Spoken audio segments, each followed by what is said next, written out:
신명기 말씀 함께 나누고 있습니다. 신명기는 모세의 고별 설교, 유언이라고 할 수 있습니다. 그가 죽음을 앞두고 제2세대 이스라엘 백성들에게 꼭 하고 싶은 말, 자신의 말이 아니죠. 하나님의 말씀을 전하기 위해서 이 신명기를 기록을 했습니다. 오늘 본문은 어떤 내용입니까? 이스라엘 민족이 가나안에 정착하여 농사를 지어 수확했을 때 무엇을 해야 하는지를 모세가 가르치고 있는 내용입니다.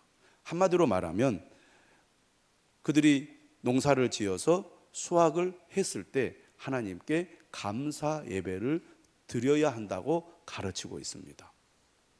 이스라엘 백성들은 430년 동안 애굽의 지배 아래에 있었습니다. 그리고 40년 동안 광야 떠돌이 생활을 했죠. 농사를 지어보지 않았습니다.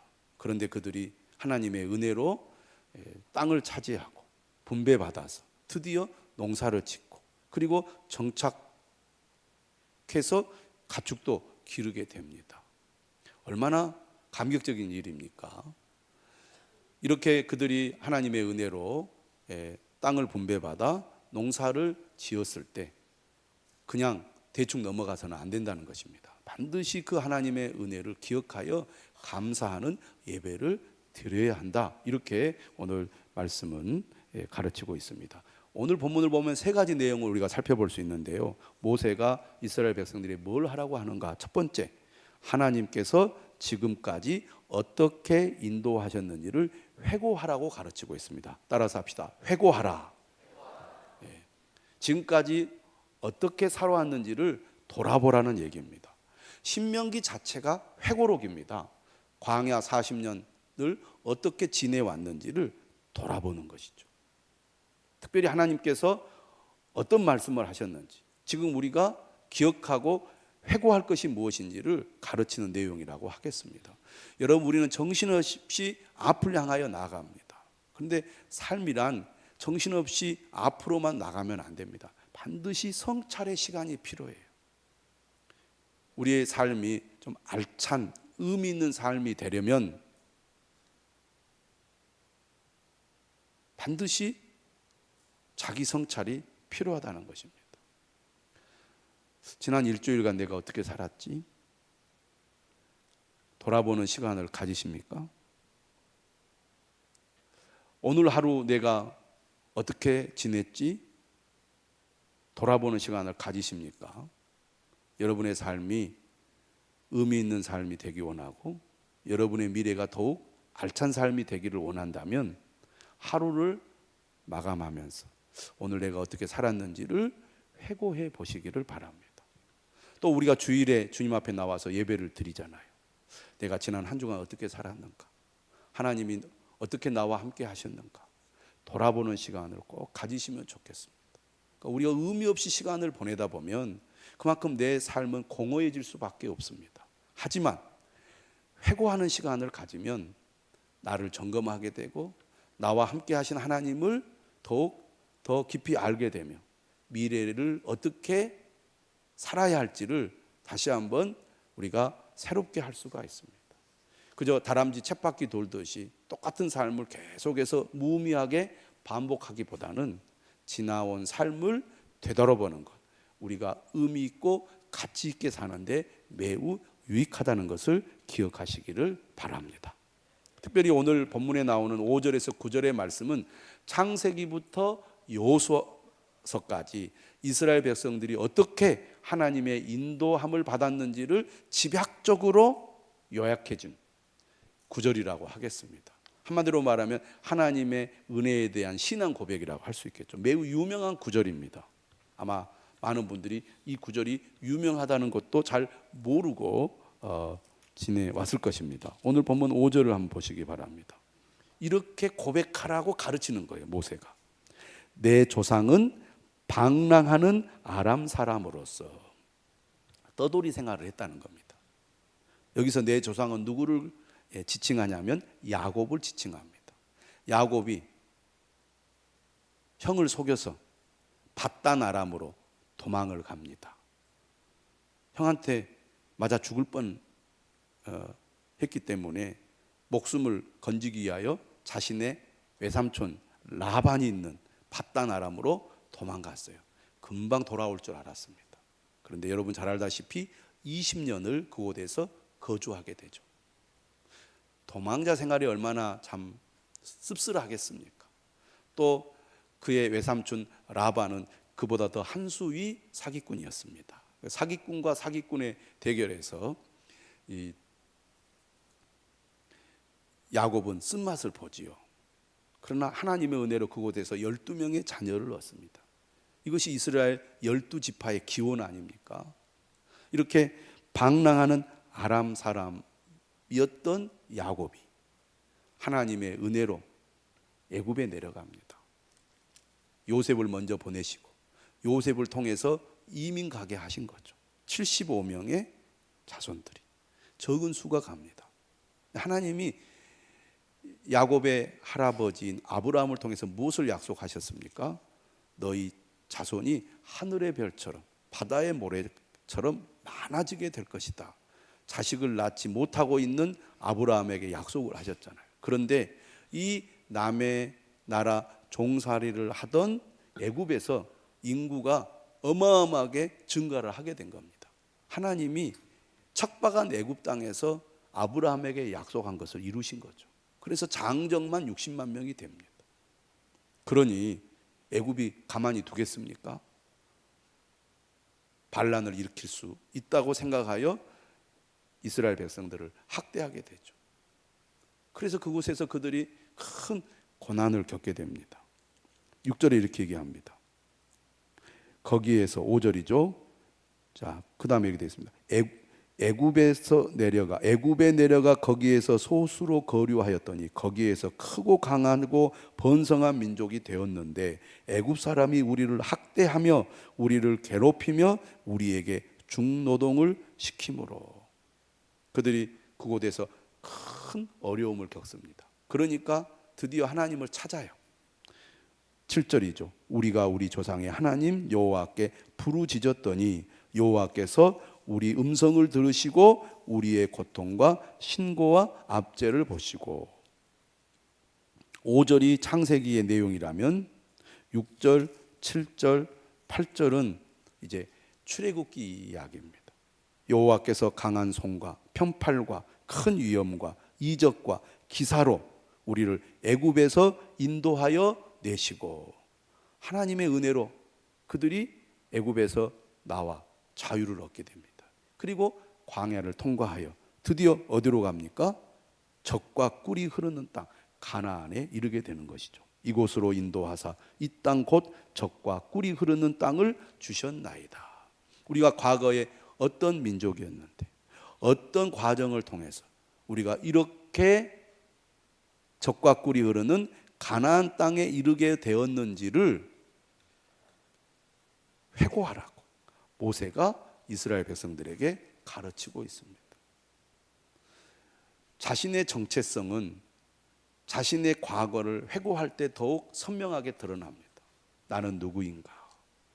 내가 그동안 어떻게 살아왔고 내 삶 가운데 하나님이 어떻게 일하셨는가, 행하셨는가, 이것을 되돌아볼 때 내가 누구인지, 하나님과 나와의 관계가 무엇인지를 더욱 정확하게 알게 되는 것입니다. 특별히 회고의 목적은 어디에 있느냐? 잊지 않고 기억하게 하는 데 있습니다. 하나님이 함께 하시고 하나님이 은혜 주시고 하나님이 인도해 주신 것을 절대 잊어서는 안 된다는 것입니다. 신명기 8장에 보면 이런 말씀이 있어요. 2절에 내 하나님 여호와께서 이 40년 동안에 내게 광야길을 걷게 하신 것을 기억하라.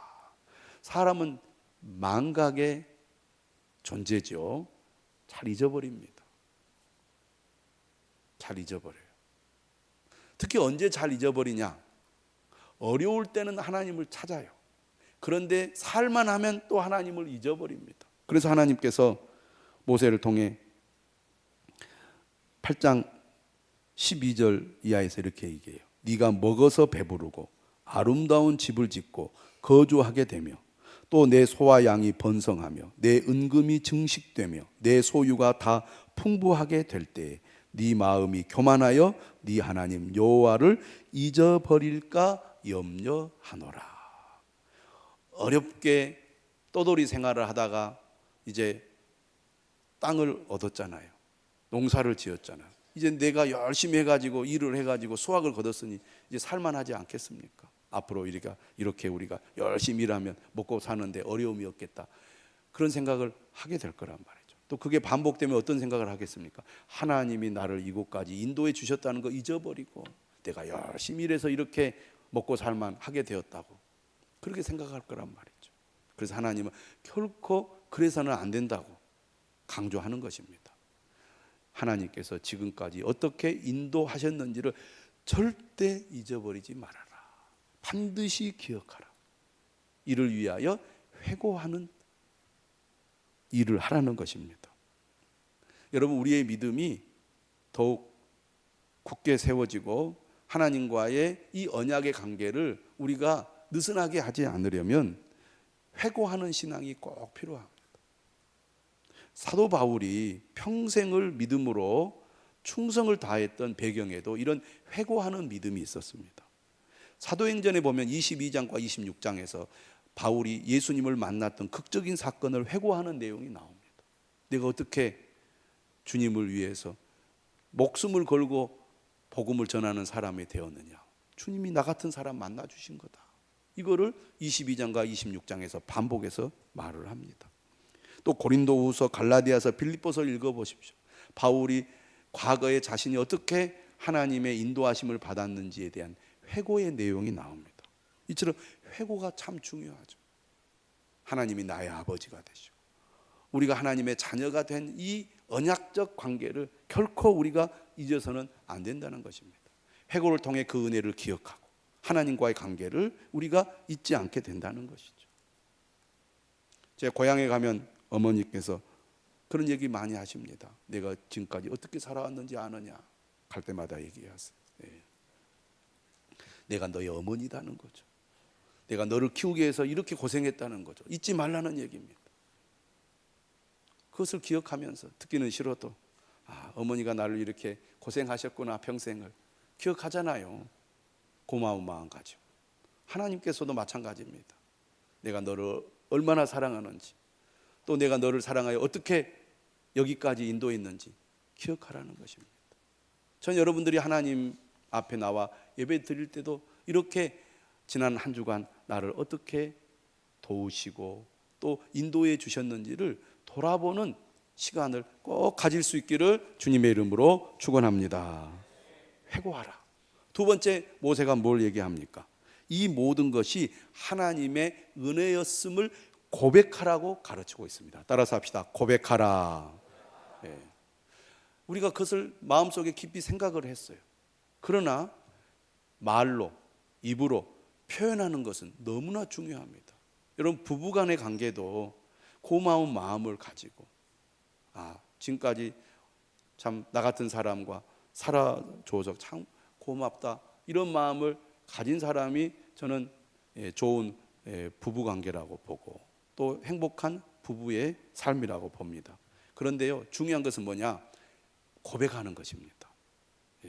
표현이 중요하죠. 부모 자녀 간에도 마찬가지. 표현을 해야 됩니다.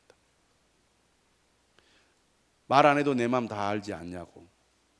그렇게 하면 안 됩니다. 반드시 표현하시기를 바랍니다. 할렐루야. 표현해야 돼. 하나님께서도 우리가 표현하기를 원하십니다. 고백하기를 원하세요. 모세는 그것이 중요하다는 것을 알았기 때문에 오늘 본문을 통해서 가르칩니다. 26장 3절에 이렇게 얘기해요.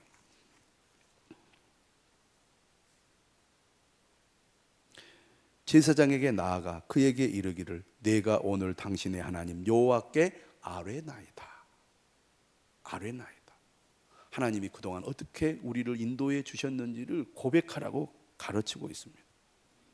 5절에도 이렇게 얘기하죠.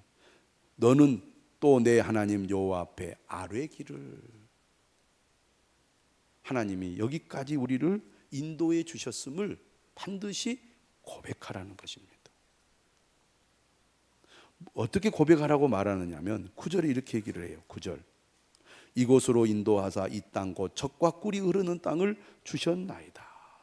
우리가 사는 이 땅은 하나님께서 주신 땅입니다. 하나님께서 주셨습니다. 그렇게 고백하라는 거죠. 이 고백은 거짓으로 하는 것이 아닙니다. 진짜 그렇게 하셨다고 믿고 고백하는 거예요.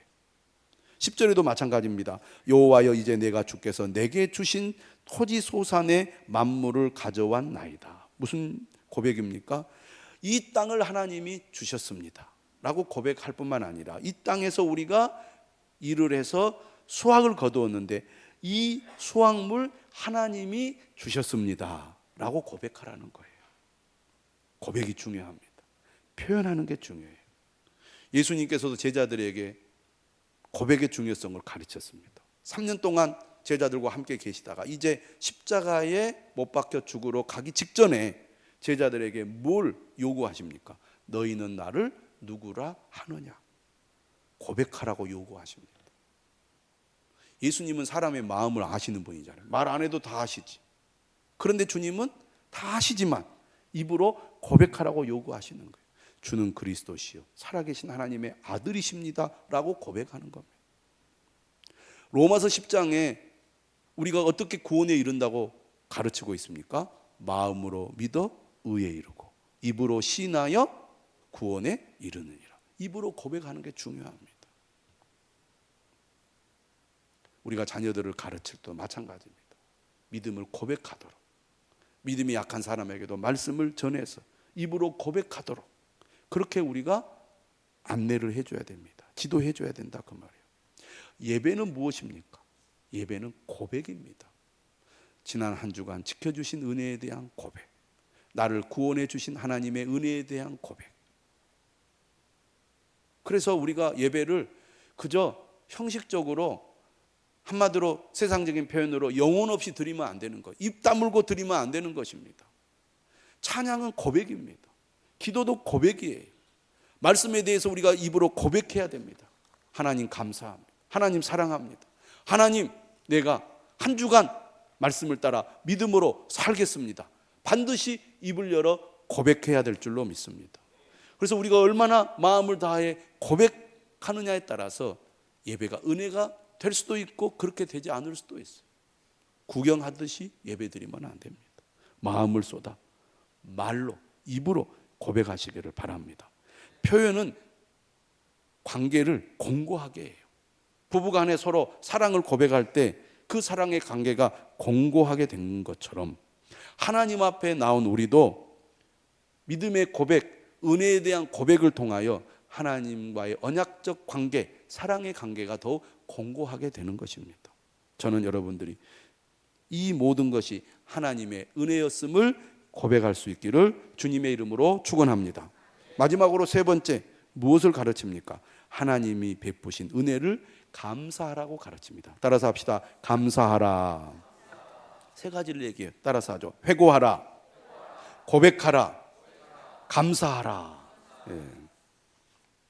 여러분, 감사는 능력입니다. 제가 감사에 관한 얘기를 할 때마다 하는 말이 있습니다. 여러분, 감사할 때요 평안해지는 거예요. 우리가 늘 불안하죠. 또 어떤 일이 잘 되지 않고 힘들수록 마음이 불안해지고 또 두려움까지 생깁니다. 감사를 고백하시기 바랍니다. 힘들수록 하나님 감사합니다. 감사할 것이 있어야 감사하죠. 이렇게 생각하는데요, 그렇지 않습니다. 감사합니다. 그러면요 평안해져. 그래서 여러분, 하루를 마감하면서도 하나님 감사합니다. 이렇게 고백해 보세요. 그러면 여러분 마음속에 있는 불안이나 두려움이 이렇게 슬며시 사라지는 것을 경험하게 될 겁니다. 평안해야 기쁨이 있죠. 평안해야 행복한 것입니다. 그래서 감사하면 행복해지는 것입니다. 따라서 합시다. 감사하면 행복해집니다. 감사하는 사람이 믿음이 성장하는 거예요. 그러니까 믿음이 성장하고 있다는 것은 그 사람이 얼마나 감사를 많이 하느냐 하는 것을 보면 알 수가 있어요. 우리가 살아가면서 정말 내가 원하고 기대한 대로 다 됩니까? 안 되는 것이 훨씬 많지. 그런데요, 그런 가운데서도 하나님 감사합니다. 구체적으로 고백하다 보면 믿음이 성장해져요. 이 감사는요, 심지어 고난을 이기게 만드는 힘이 됩니다. 그래서 고난 가운데 있을수록 더 감사를 여러분들이 고백해 보십시오. 어떻게 보면 억지로라도 감사를 해보면 하나님께서 우리를 더욱 굳게 세워주실 것입니다. 그래서 감사가 중요해요. 예배는 감사하는 것입니다. 하나님 감사합니다. 그럼 어떻게 감사해야 할까요? 오늘 모세는 이렇게 가르칩니다. 토지 소산의 만물을 하나님께 드려라. 그러니까 감사는 입으로만 하는 게 아닙니다. 몸으로, 삶으로, 내가 가진 것으로 드리는데, 무엇을 드리라고 말하느냐 하면 토지 소산의 만물을 하나님께 드리라고 말씀합니다. 만물이란 것은 맨 처음 나온 과일이나 곡식이나 첫 열매를 가리킵니다. 첫 열매. 첫 열매를 드리라는 거죠. 이 만물, 첫 열매는 어떤 의미를 가지고 있느냐? 첫째는 이 만물은 대표성을 띠고 있습니다. 모든 것 하나님이 주셨습니다 라는 의미로 만물 첫 열매를 드리는 것입니다. 아까 제가 말씀드렸잖아요. 9절에 젖과 꿀이 흐르는 땅을 하나님이 주셨어요. 또 토지 소산의 이 열매를 하나님이 내게 주셨다, 이렇게 10절은 고백하고 있습니다. 모든 것 하나님이 주셨습니다 라고 믿고 고백하는 그 예물이 바로 첫 열매 만물입니다. 우리 모두 이 믿음을 가지시기를 바랍니다. 하나님이 내게 생명 주셨습니다. 내게 건강을 주셨죠. 지금까지 나를 지켜주시고 보호해 주시고 인도해 주셨습니다. 우리에게 건강 주시고 지혜 주시고 기회 주셔서 우리가 일한 겁니다. 여러분, 아무리 능력 있는 사람도 하나님이 건강을 거두어 가시면 일을 못해요. 우리가 정신이 그래도 멀쩡하여 생각하고 판단하고 결정하고 의지를 갖게 만들잖아요. 노인이 되어서 더 이상 스스로 자신이 판단할 수 없는 그런 상태가 되면요, 그 전과 그 후는 완전히 다르더라고요. 완전히 달라요. 내게 이렇게 멀쩡한 정신과 건강이 있어서 일할 수 있었구나. 하나님이 그걸 가져가 버리면 아무리 겉으로 보기에는 멀쩡해도 아무것도 못하는 거예요. 그런 걸 생각해 보면 내가 지금까지 이렇게 살아온 것, 일해서 이렇게 소득을 얻은 것 다 하나님의 은혜구나 라고 고백하지 않을 수가 없는 것입니다. 이 모든 것 하나님이 주셨습니다. 이것의 대표성을 가지고 드리는 게 만물입니다. 두 번째, 만물은 그러므로 먼저 하나님께 드립니다 라는 의미를 가지고 있어요. 우선순위를 하나님께 두는 것입니다. 나를 위해 쓰기 전에 먼저 이 귀한 것 하나님께 드립니다 라는 의미입니다. 여러분, 수학하기까지 얼마나 많은 노력을 기울였겠습니까? 그리고 수학을 거두기까지 얼마나 오랫동안 기다려야 합니까? 수개월 동안 기다려야 돼요. 그러다가 마침내 수학을 하게 되었으니 얼마나 귀하겠습니까? 이처럼 먼저 하나님께 드린다는 것은 또한 가장 귀한 것을 드린다는 것을 의미해요. 여러분, 사랑의 관계 속에 있을 때 우리가 사랑한다고 고백합니다. 고맙다고 말하죠. 그리고 우리가 귀한 것으로 선물을 드립니다. 여러분, 우리가 귀한 존재에게 선물을 드릴 때 보통 사람들 어떻습니까? 나는 조금 상태가 덜 좋은 거 먹고 선물을 드리는 분에게는 가장 귀한 것을 드리잖아요. 하나님을 귀하게 여기는 믿음의 사람들은 그런 마음의 자세와 생각을 가지고 하나님께 드립니다. 만물을 드린다는 것은 가장 귀한 것을 먼저 하나님께 드린다는 것을 의미해요. 미아베 미유키의 만물 이야기라는 책에 보면 이런 내용이 나옵니다. 만물이란 과일, 푸성기, 해산물 따위로서 그 해의 맨 처음에 나온 것으로 이걸 먹으면 수명이 75일 늘어나기 때문에 길한 것으로 여겨진다. 진짜인지 가짜인지 모르겠습니다. 일본 사람도 하도 이상해가지고 이렇게 귀한 것을 내가 먹어야죠. 75일이나 수명이 늘어난다는데, 그런데 이 귀한 것을 내가 먹지 않고 하나님께 드리겠습니다. 이런 마음으로 드린다는 거죠. 하나님은 어떤 분이십니까? 예배자의 마음과 삶의 자세를 중요하게 여기시는 분입니다. 하나님의 은혜를 회고하고 그 은혜를 감사하면서 내 내가 수확한 첫 열매를 먼저 하나님께 드리는 그 믿음을 하나님이 귀하게 여기지 않으시겠습니까? 잠언 3장 9절 10절은 이렇게 말합니다. 내 재물과 내 소산물의 처음 익은 열매로 여호와를 공경하라. 그리하면 내 창고가 가득히 차고 내 포도즙 틀에 새 포도즙이 넘치리라. 우리 모두 그러한 믿음으로 하나님이 주실 그 복의 약속을 믿고 하나님께 감사하는 여러분들이 되시기를 주님의 이름으로 축원합니다.